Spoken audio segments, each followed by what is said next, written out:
Hello and welcome back to Technological Heritage. I'm standing about 5 or 6 feet back from this thing right now because yes, I got a freshie. Yeah, I'm still kind of speechless. I got this yesterday on an antiquing trip. I originally went out to buy a watch cleaning machine that I've been eyeing for about a year and a half. But I made the mistake of going to a different antique store first, and yeah, this kind of followed me home. So this is a Fresh'nd Aire model 26, and yeah, this is kind of gonna be just a introductory video to it, I guess. It also stands as a good log as to the condition it's in if I decide to fully restore this thing. Yeah, model 26, here's all your information. This is the one that has your speed level here, and then a separate little pull changes for power. This even has the loop tag on it, which is really cool. This has the GE motor. I did take the back off. I mean, the tag says it there. I've heard that these come with Redmond motors as well. Those have problems. I'm not sure.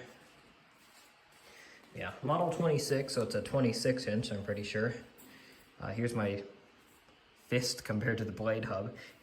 I do have kind of small hands, but it's absolutely massive.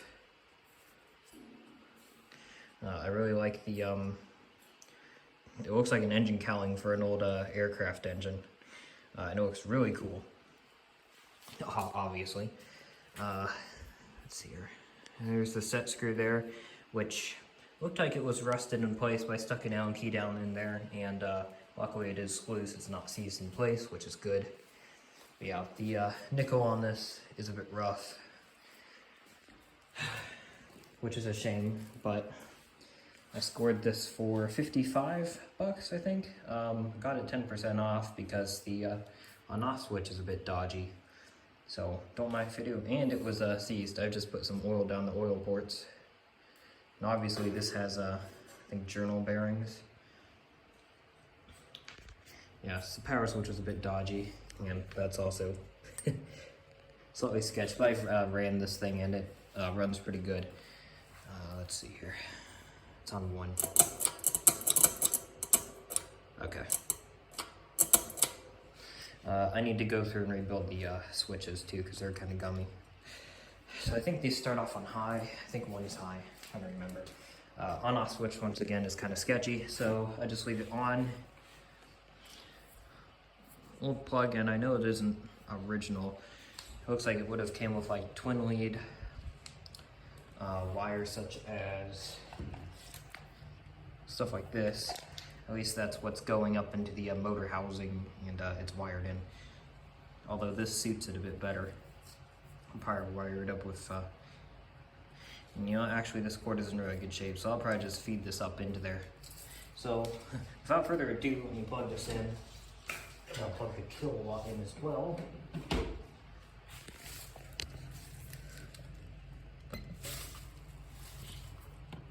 And I will plug it in. I'll show the actual fan when it's starting up, just so you can get the noise, but I'll update on the amp draw.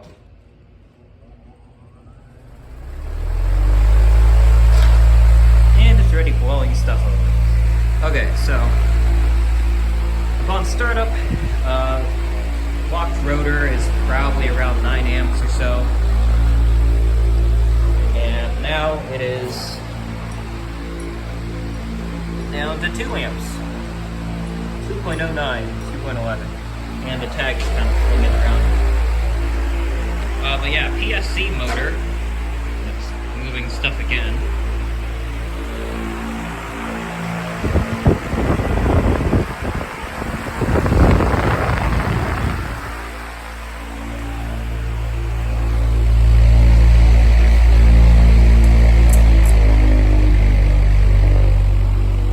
Speeds.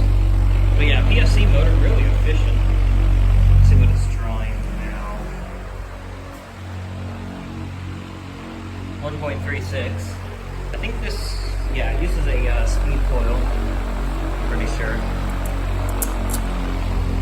Okay, 3, sure if the capacitor in this is in tip-top shape. Guarantee you it's a old PCB oil capacitor. 1.2. This thing is amazingly efficient and just puts off a ton of air. Apologies for the mess in the background. I'm still kind of working on the workshop.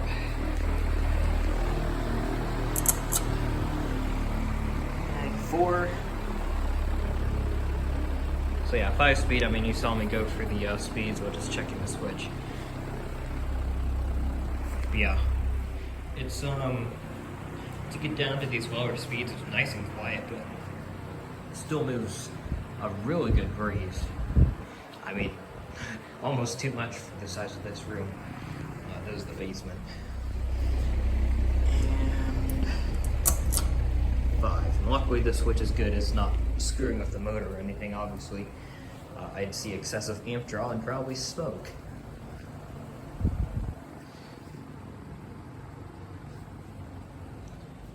And yeah, on that, on the lowest speed, 0.73 amps. I mean, that's really good. I'd expect that from a PSC motor.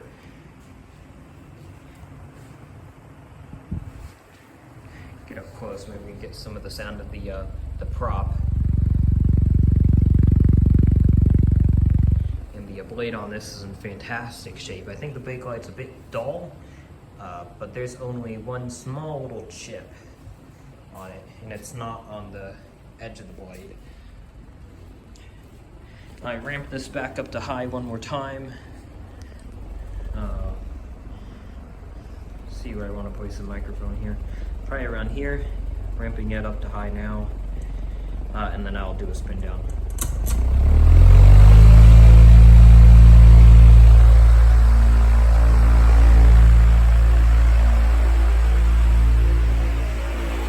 Yeah, the air output from this is pretty amazing.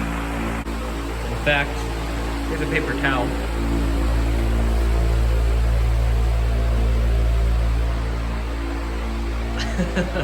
Yeah, it's kind of powerful. So I will shut her down now. Yeah, once again, that's your full speed current draw.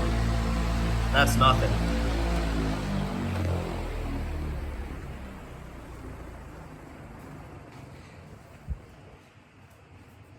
Had to back up to get this in frame.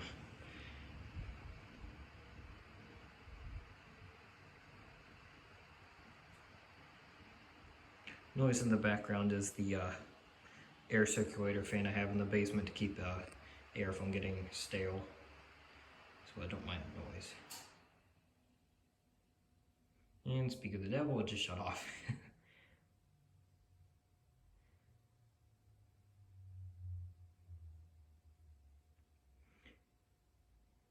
And that would be the HVAC equipment spooling down as well. I think that's the squirrel cage blower in our furnace. Okay, well, this is just gonna keep going. Yeah, the bearing's really freed up now. It was pretty stiff when I got it. Yeah, just putting some oil down those oil ports really helped it. These are little, I like the little flaps they have on these little spring-loaded trap doors. It's good because those keep the dirt and grime out. Granted, it's just on the wick usually, but still. Some of them do directly oil the motor shaft. Yeah, one more look at the information tag. One more good look at this.